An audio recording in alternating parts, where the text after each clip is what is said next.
Olá, seja bem-vindo e bem-vinda ao programa O Assunto é, o podcast do Instituto Federal da Paraíba, campus João Pessoa. Hoje o assunto é a automação do trabalho e emprego. E para conversar conosco sobre este tema, nós recebemos aqui os professores da Unidade Acadêmica de Gestão e Negócios do campus João Pessoa, do Instituto Federal da Paraíba, Ailton Dutra. Prazer grande estar aqui, hein? Professora Rebeca Sá. Olá, obrigada pela oportunidade. E professor Robson Oliveira. Olá a todos.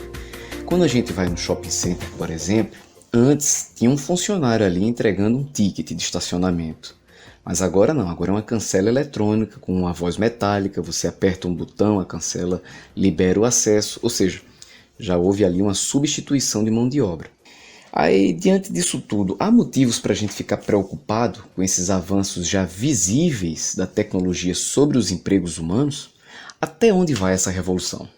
Bem, Tiago, essa é uma questão muito importante nos dias de hoje e é uma coisa interessante, né? Porque ela não é uma pergunta nova. Se a gente olha, por exemplo, para o século XVIII, XIX, já se perguntava essas coisas, né? Na primeira fase da Revolução. Exatamente. Lá no século XVIII, por exemplo, você tinha quebradeiras, greves gerais, porque as pessoas tinham medo já de serem substituídas pelas máquinas, né?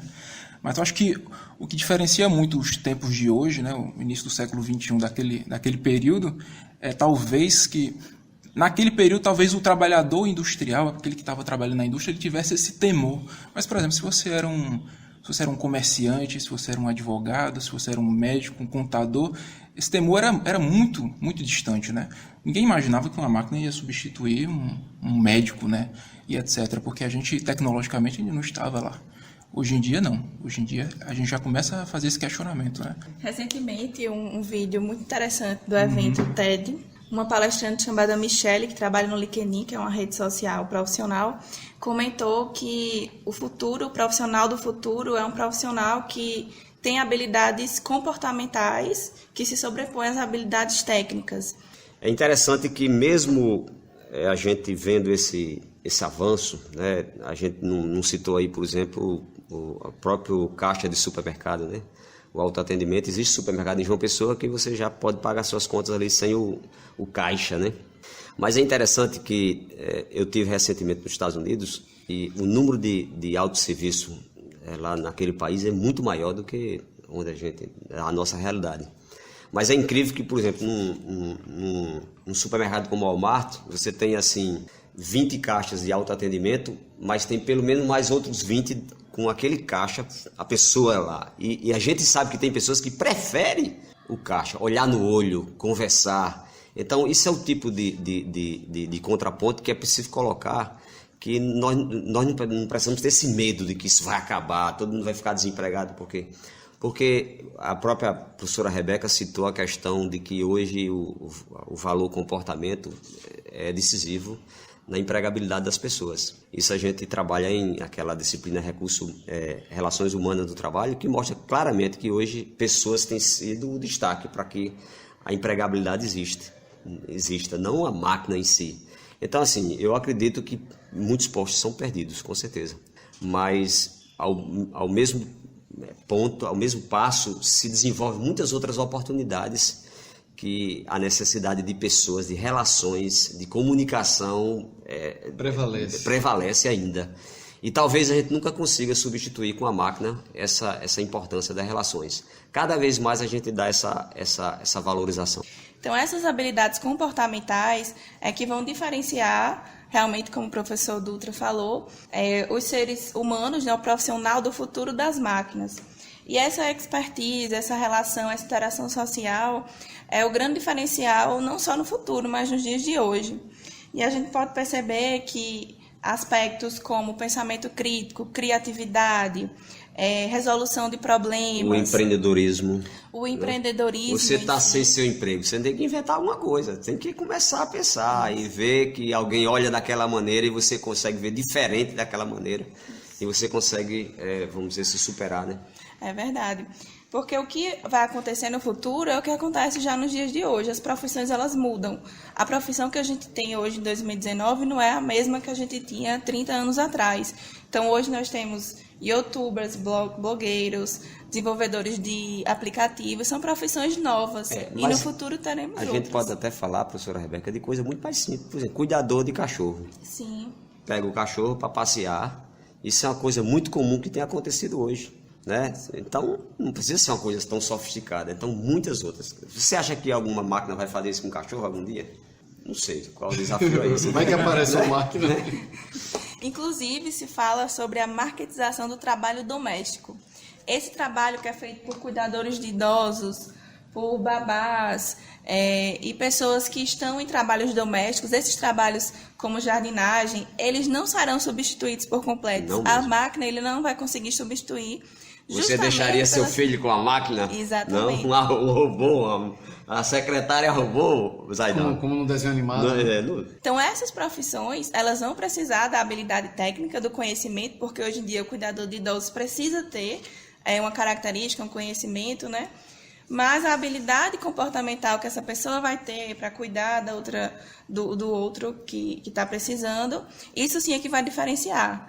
Então, nós temos aí um futuro cheio de surpresas, onde as pessoas terão carreiras diferentes, várias carreiras ao mesmo tempo, e que profissões de interação é que vão se destacar, né? Muito já se fala do avanço da tecnologia na área industrial, né? Nas fábricas, né? Nos polos fabris.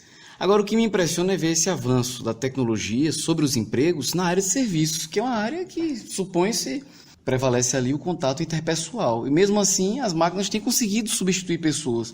Já percebe que a gente vai e volta para um ponto, que é exatamente as relações entre pessoas, né? Eu tenho uma visão bem parecida com a professora Rebeca e com o professor Dutra, uma visão bem otimista, na verdade, né? A gente não precisa ver a máquina como um rival, né? A gente pode ver ela como um complemento, como uma ajuda, né? Então, por exemplo, quando uma empresa como o Google futuramente, por exemplo, desenvolve um aplicativo que vá fazer, por exemplo, um diagnóstico médico, o médico ainda vai existir.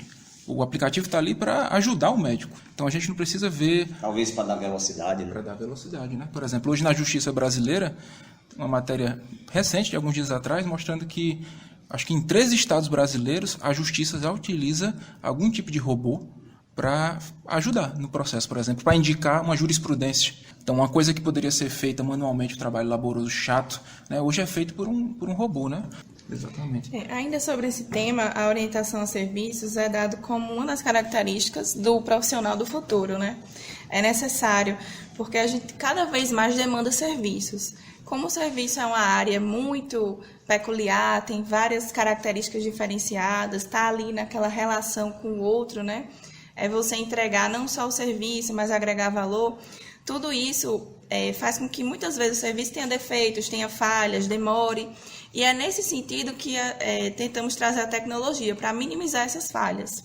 Ainda assim, mesmo com a tecnologia e tantos totens que a gente vê hoje em dia, que a gente já pode fazer pedidos de uma forma mais tecnológica, ainda assim é necessário ter o funcionário. O que vai diferenciar esse profissional que está ali fazendo esse apoio, né, do serviço que vai ter a tecnologia intermediando é justamente como ele vai agir. Se ele vai sorrir, se ele vai não ter uma cara de cansado, se ele vai tentar entender o que o outro está passando, se ele vai tentar atender bem aquela pessoa. Então, são nesses momentos da prestação do serviço, que a gente chama de momentos da verdade, é ali ou nunca. Se ele conseguir, nesse momento, trazer essas características que a gente chama de habilidades comportamentais, aí sim ele vai estar orientado para serviço, trabalhando em conjunto com a tecnologia. Quando você aumenta essa automação, essas máquinas, você gera produtividade. Produtividade gera mais demanda. E mais demanda significa mais emprego para profissões que existiam. Né? Então, por exemplo, você tem uma planilha Excel, uma planilha de Excel, por exemplo, permite que um contador faça o trabalho, por exemplo, que vários contadores faziam antigamente. Né? Isso gera aumento de produtividade. E esse dinheiro não vai para... Né? Esse dinheiro que é economizado pela empresa vai para algum lugar. Né? Isso gera demanda por novos produtos, por novos empregos. Então, a gente tem que ver também o lado positivo da tecnologia, né? Que é esse aumento da produtividade. Eu gostaria até de aproveitar e tranquilizar quem está ouvindo aí, que está com medo do seu emprego, está numa empresa que está vindo, que está sinalizando aí, ó, vamos botar umas máquinas aqui. Estude, se prepare, se qualifique, que sempre vai ter oportunidades para você poder trabalhar, ter seu espaço e ter sua empregabilidade. Isso eu garanto.